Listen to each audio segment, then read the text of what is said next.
Ladies and gentlemen, it is an honor to be presenter in this first international conference on social environment diversity, Icosend 2024.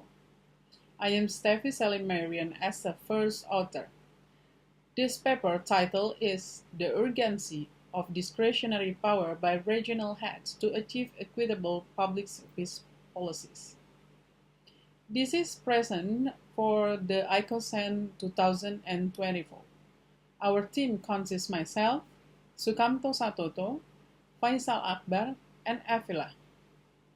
The following are the content in our paper as a following introduction, method, result, and discussion, conclusion. The topic is about discretionary power by regional heads to achieve equitable public service policies. And why? We choose our topic because discretion has an important role by allowing public officials, ruled by regional heads, to make decisions in situations where the legal framework may not provide clear or specific guidance. This authority allows regional heads to respond quickly, flexibility, and effectively to local challenges and urgent needs of the community, especially in the regions where social, economic, and geographical conditions vary greatly. Therefore, the exercise of discretion by regional heads is very necessary to ensure that public services are provided fairly. According to Law of the Republic of Indonesia number 30 of 2014 concerning government administration, discretion is a decision or action determined or carried out by government officials to overcome concrete problems faced in the administration of government in terms of laws and regulation that provide choices, do not regulate, are incomplete or unclear, or there is government stagnation. This law underscores that discretionary authority is meant to provide officials with flexibility in decision-making subject to specific conditions established by law. Article 24 that discretion can only be used to carry out the implementation of government oriented to the public interest. The importance of efficient public service in local region has long-term effects, such as the sustainable improvement of people's quality of life, strengthening social and economic resilience, and enhancing public welfare. The quality of public service at the regional levels affects stability, public trust, support national policy, and can contribute to achieving national and international development indicators such as the Sustainable Development Goals (SDGs) and the Human Development Index. Regional diversity in Indonesia necessitates adaptive governance.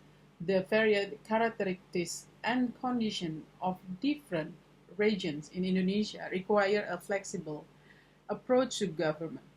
This suggests that local government must be able to adjust their policies to meet the unique needs, culture, and circumstances of their respective region, ensuring equitable government across the country.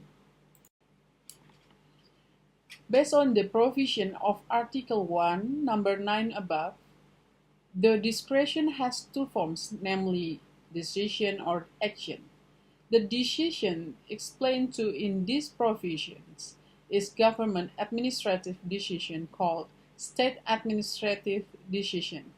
The action explained to the government administration law is the act of government official or other state organizer to perform and not perform factual action in the context of the administration of government.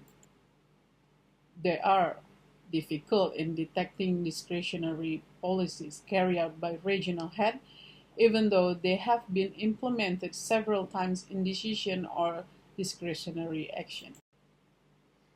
Our method.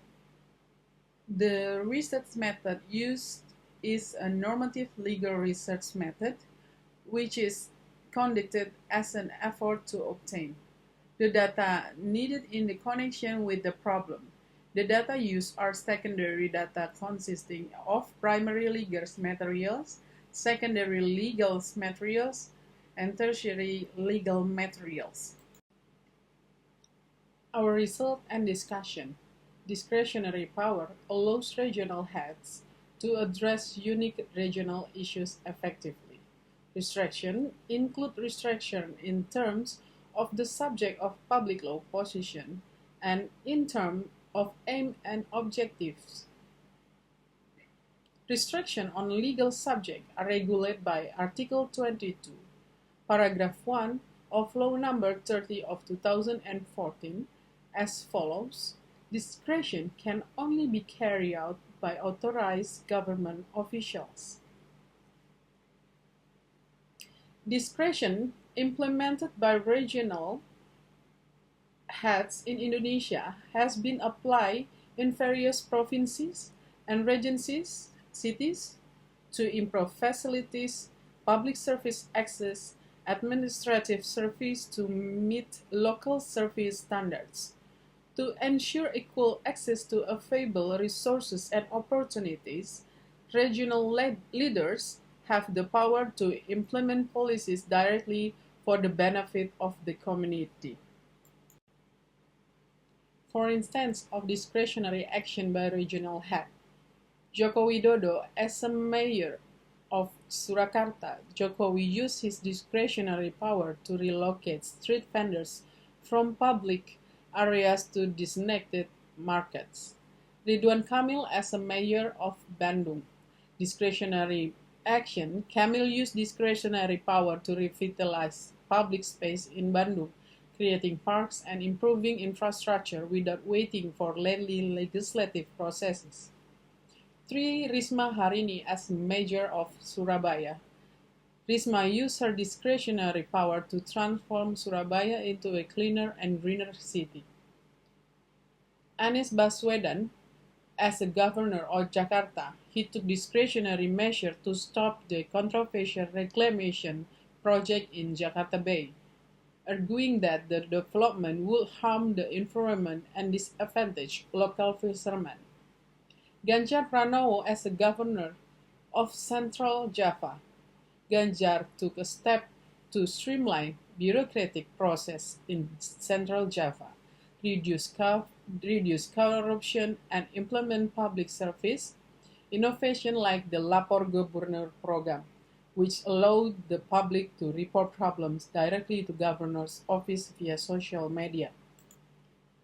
This is examples show the regional heads in Indonesia have exercised discretionary power to address local issues, often in the context of urban planning, environmental management, public services reform, and crisis response.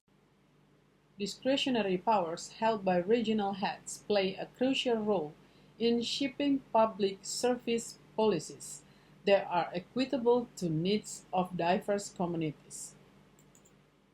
In Indonesia, achieving equitable public service is critical due to the country's diverse population and significant disparities in economic and social conditions across the region.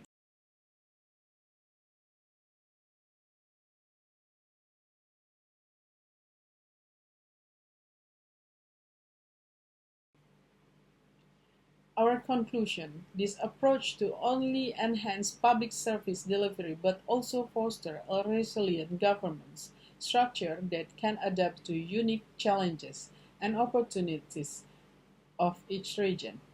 However, for discretion to effectively promote equity, it must be exercised transparently and responsibly, supported by legal frameworks and accountability mechanisms.